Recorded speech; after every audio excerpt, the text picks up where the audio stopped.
Disturbing, true, new home horror story.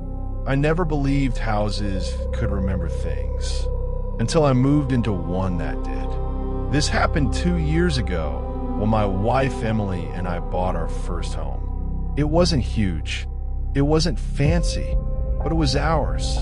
And we had no idea we weren't the only ones living there. The house was located on the edge of town. Quiet neighborhood, no traffic noise, no barking dogs, no kids screaming outside. Too quiet, but at the time, that felt peaceful. The previous owners had moved out of state unexpectedly. That's what the realtor told us. They left in a hurry, though. Some furniture was still in the basement. A few boxes in the attic. I remember joking with Emily. Maybe it's haunted. She laughed.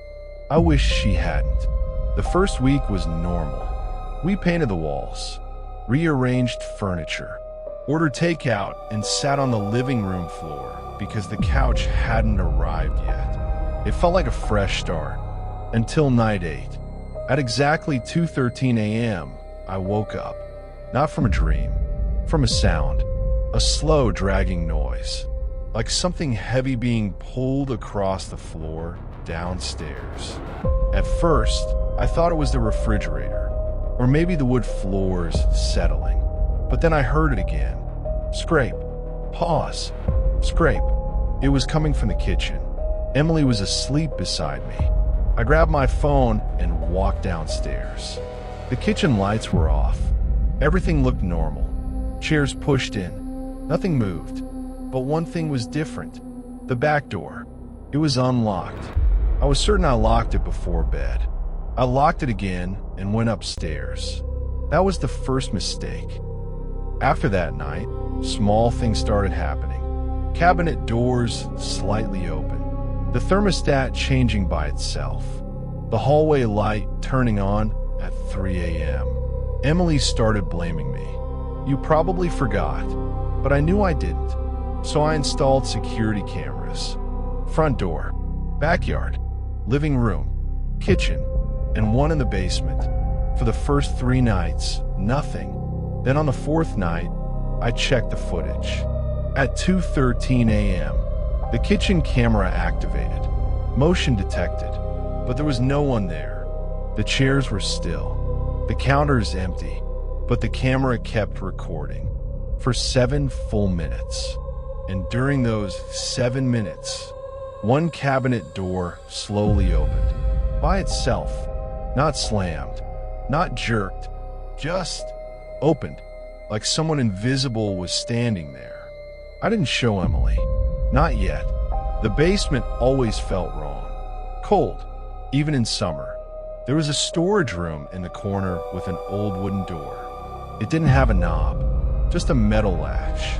One evening, I found it open. We had never opened it before. Inside, there was nothing except a stained mattress, a folding chair, and deep scratch marks on the inside of the door. The scratches weren't random. They were concentrated around where the latch would be, like someone tried to claw their way out. I called the realtor the next morning. She said the previous owners had a troubled teenage son. She didn't elaborate. She didn't need to. That night, I locked the basement door. At 2:13 a.m., the dragging sound came back. But this time, it was directly beneath our bedroom. Emily heard it too this time. We both froze. Slow footsteps. Heavy. Deliberate. Walking across the basement floor. Back and forth. Back and forth. I whispered, "Stay here." She grabbed my arm and said, "Don't go down there." But I did. The basement light was already on. I swear I turned it off earlier. The storage room door, wide open. The mattress, gone. The folding chair, in the center of the basement, facing the stairs, facing me. And that's when I smelled it. Something metallic, like blood. I ran upstairs and locked the basement door. That was the second mistake. The next morning, I checked the basement camera footage. At 2:13 a.m., the camera turned on. The chair was in its usual corner. Then the footage glitched. Static for 12 seconds. When it returned, the chair was in the middle of the room, facing the stairs. No one visible. No sado. No movement. Just repositioned. And then, the camera caught something else. For half a second, behind a support beam, a face, pale, eyes wide, watching the stairs, watching me. I replayed it 20 times. It wasn't a shadow. It wasn't a glitch. It was a person. I finally spoke to our neighbor across the street, an older man who'd lived there for 30 years. When I mentioned the previous owners, his face changed. "You didn't hear what happened?" I said no. He hesitated, then told me the teenage son never moved out. He disappeared. One night, police searched the house, found nothing. Case went cold. The parents left 2 months later. But here's the part that made my blood freeze. The neighbor said sometimes, late at night, he still saw movement in the basement window. After the family had already moved away, we decided to leave. Packed essentials, booked a hotel, just one more night. That's all we needed. At 2:13 a.m., every camera notification went off at once. Front door, back door, living room, kitchen, basement, all detecting motion. I opened the app. Each camera feed showed the same thing. Nothing. Empty rooms. But the motion alerts kept triggering. Then the basement feed changed. The storage room door was open. And this time, the mattress was back. On it, someone was lying down, facing the wall, completely still. I couldn't see the face. Then slowly, the head turned, and it was me. My face, my eyes, smiling. The live feed cut to black. From downstairs, we heard footsteps coming up the stairs, one step at a time. Emily was crying.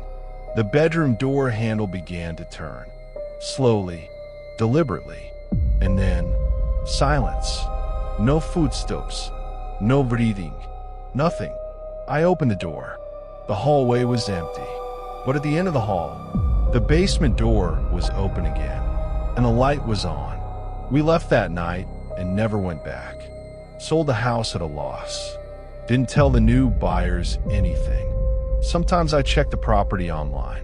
It's been sold 3 times in 2 years, and every listing says the same thing. Previous owners relocated unexpectedly. But here's the part I've never told anyone. When we moved into our new apartment, the dragging sound followed us. Every night, at 2:13 a.m., scrape, pause, scrape. And last week, the hallway light turned on by itself.